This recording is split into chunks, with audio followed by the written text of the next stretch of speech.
malakad ano yan.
Kagawad, paano po mararating natin yung isla po ng Hilabaan?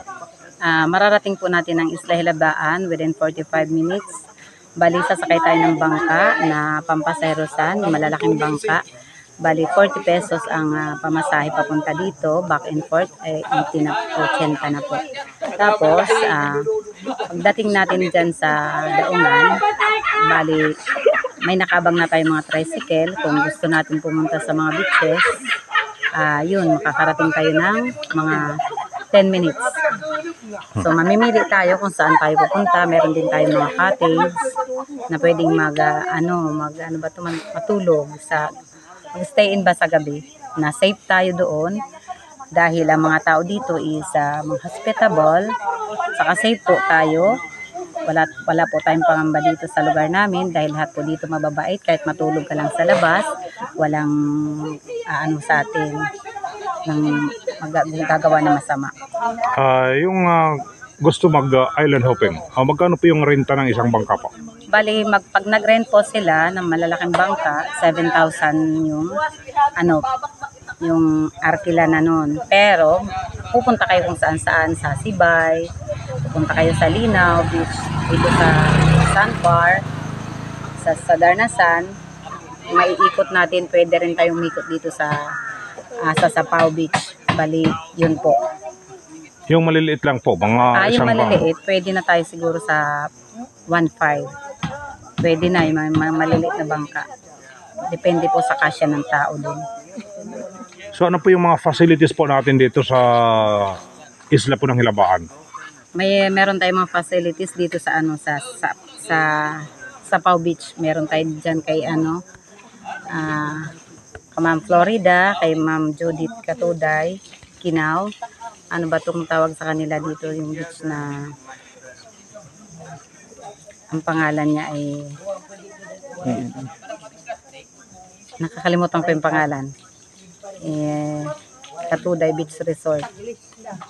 May isa pa dyan, Pacific View. Yun, Pacific View ang ano niya. Pangalan. Saka meron pa rin dito naman sa sa Liugan. Para yung signal dito kasi maganda. Ano po yung may pagmamalaki po natin sa isla po ng Hilabaan at bakit na hikayatin po natin na bumisita po yung mga turista po dito sa isla po natin? Una po, may pagmamalaki namin. Meron po tayong mag-order lang kayo ng mga seafoods at saka mga fresco na isda. Pwede din tayo mag-order. Kailangan na mag-order muna tayo para ready na po yung mga kakainin nyo. Safe din kayo dito, ligtas kayo. Yun na nga, yung sinasabi ko, mga babae dito ang tao. Makakauwi kayo ng ligtas. Yung presyuhan po, ma'am, ng mga seafoods o mga isda.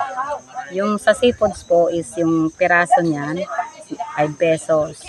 Sa isda naman, depende po sa meron 150, 180, ganyan. Mga first class, maabot na din yung 200, ganyan. May 180 din, pag bagong pa lang, yung pinana. Pag napunta na sa pwede na natin kunin sa mga, fish vendor na, kukuha na tayo ng 200. Okay na. Ma'am, nakita po natin na may mga tricycle po dito sa isla na umiikot. At mga ilan po yung pasahero at magkano po yung pamasahe po? Yung mga tricycle po dito sa amin, actually madami na po. Bali yung pamasahe, pag papunta kayo ng mga beaches, pwede 20 lang po. Saka madami po dito, pagdaong nyo lang po sa sa may baybay, sa daungan, marami na pong nag-aabang dyan.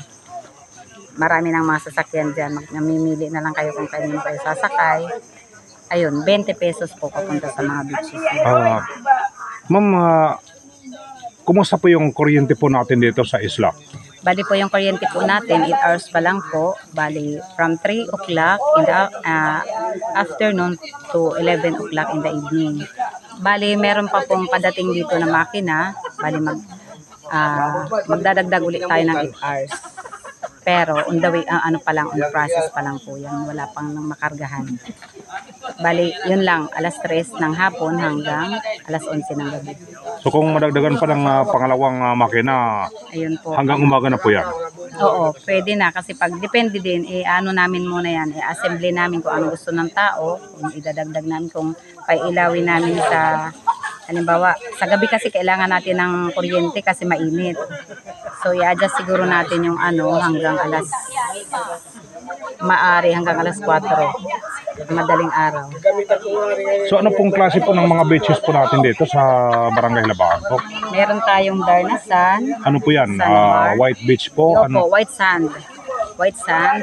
Halos lahat naman po white sand. Tapos meron din po tayo doon sa Kaya nga lang po, yung na tayo, lalakarin na natin doon sa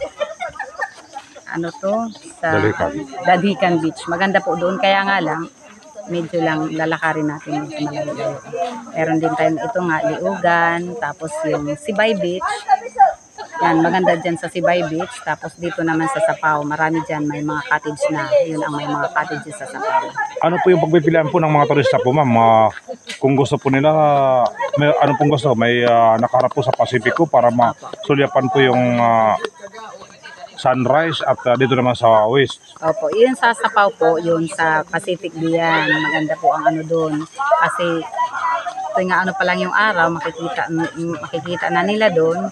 At saka marami doon matutulugan, mag-stay in sa isang gabi. May magagandang na doon, mga kwarto.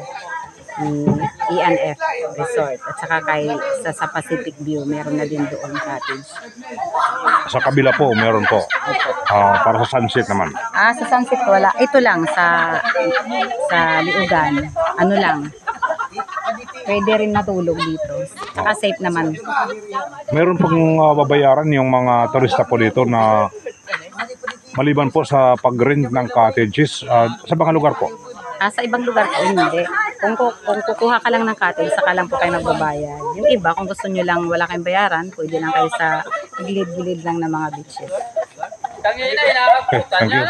Okay.